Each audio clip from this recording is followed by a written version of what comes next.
اور اس کی طرف شہوانی اور بھوکی اور غلیظ اور گندی نظریں اٹھے، وہ چاہے گی کہ میں تقدس معاب زندگی گزاروں۔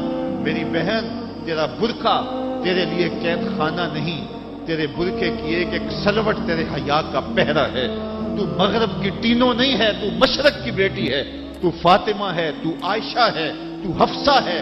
تیرا پردہ اس کائنات کے حسن کی علامت ہے۔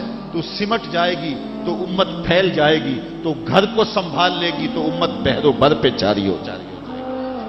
تو عورت کو گھر میں سمٹ کر کے اپنی اندرون خانہ ذمہ داریوں کو سنبھال کر کے اپنی عصمت اور اپنی آبرو کی حفاظت کرنی چاہیے تھی۔ اقبال نے بڑی خوبصورتی سے اس پر بحث کی ہے کہ عورت کے لیے پردہ ضروری ہے یا نہیں، اور پھر کہا عورت کو یہ خود اپنے آپ سے پوچھنا چاہیے کہ وہ کس روپ میں اچھی لگتی ہے۔ ذرا دیکھیے اقبال کا لہجہ، اللہ اکبر۔ اس راز کو عورت کی حقیقت ہی کرے فاش، مجبور ہے معذور ہے مردانے خرد مند، کیا چیز ہے آرائش و زیبائش میں زیادہ، آزادی نسواں یا زمرد کا گلو بند۔ اقبال کہتا ہے کہ عورت اپنے اندر کی عورت سے پوچھے کہ اس کے لیے حسن کہاں ہے، زمرد کا گلو بند اس کو دیا جائے اور وہ پردے میں جو ہے وہ سمٹ کر کے گھر کی ملکہ بن کے رہے، تو یہ اس کے لیے زیادہ اعزاز اور عزت اور فخر کی بات ہے، یا وہ جو ہے وہ آزادی نسواں کے نام سے بازاروں میں گھومتی پھرے اور مردوں کے سامنے ہنس ہنس کے باتیں کرتی پھرے۔ ایک عورت 4 گھر کے افراد کی خدمت کو اپنے لیے بوجھ سمجھتی ہے اور اسلام کو مطعون کرتی ہے کہ اسلام نے مجھے جو ہے وہ پابند کر دیا ہے اور گھر کے اندر محدود کر دیا ہے، اور میں اتنے بچوں کی تربیت میرے کندھوں پہ ڈالتی ہے، اور میں شوہر کی خدمت بھی کروں، بچوں کی خدمت بھی کروں، تو اسلام نے تو میرے اوپر بڑی پابندی لگا دی ہے، مجھے آزادی ملنی چاہیے۔ اور وہ عورت جو 4 بچوں کی خدمت اپنے لیے بوجھ سمجھتی ہے اور پھر وہ 300 مسافروں کو ہنس ہنس کے کبھی پانی پیش کرتی ہے، کبھی کھانا پیش کرتی ہے، 300 مسافروں کو ہنس ہنس کے مسکرا کے لہک لہک کے پانی پیش کرنا اور کھانا دینا، اور مختلف ذہنیتوں اور گندی سوچوں کے حاملین لوگ بھی اس طبقے میں موجود ہوتے ہیں، اور ان کی شہوانی نظروں کا شکار ہونا، کیا عورت کے لیے یہ عزت ہے؟ یا عورت کے لیے یہ عزت ہے کہ گھر کی 4 دیواری میں سمٹ جائے اور تقدس ماحول کے اندر اپنے بچوں کی تربیت کرے؟ عورت کو جتنی ذمہ داریاں دی گئی ہیں وہ صرف ان کو سنبھال لے اور ان کے سنبھالنے کا حق ادا کر دے تو وہ ایک اچھے معاشرے کی تشکیل کی ضمانت بن جاتی ہے۔ سیدہ فاطمہ الزہرا رضی اللہ تعالی عنہا کا وجود ہمارے لیے ایک روشن، ایک منور اور ایک تابع جو ہے وہ وجود ہے، جس سے ہم مقدرات اسلام کی تربیت کے خط و خال لے سکتے ہیں۔ اقبال کہتا ہے تو نہ دانی کہ سوزے کراتے تو دیگر گو کر تقدیر عمر را، میری بہن اگر تو بہن ہو کے قرآن پڑھے تو عمر کی تقدیر بدلتی ہے، اور اگر تو ماں ہو کے قرآن پڑھے تو بیٹا نیزے کی نوک پہ قرآن سناتا۔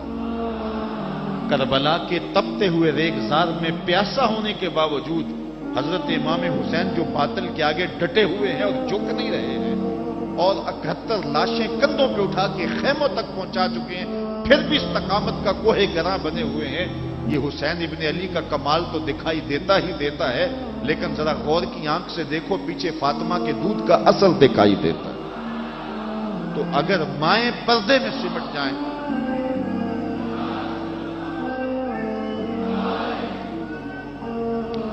تو یہ حضرت امام حسین کی صورت کے اندر امت کو جو خوبصورت تحفہ دیا، بلکہ یہاں اقبال تو بے خود ہو گیا نا، وہ کہتے ہیں آپے سے باہر ہونے کی کیفیت، کہ عقیدت کا رنگ ایسا چڑھا کہ بس جذبات سے مغلوب ہوا۔ اقبال کہتا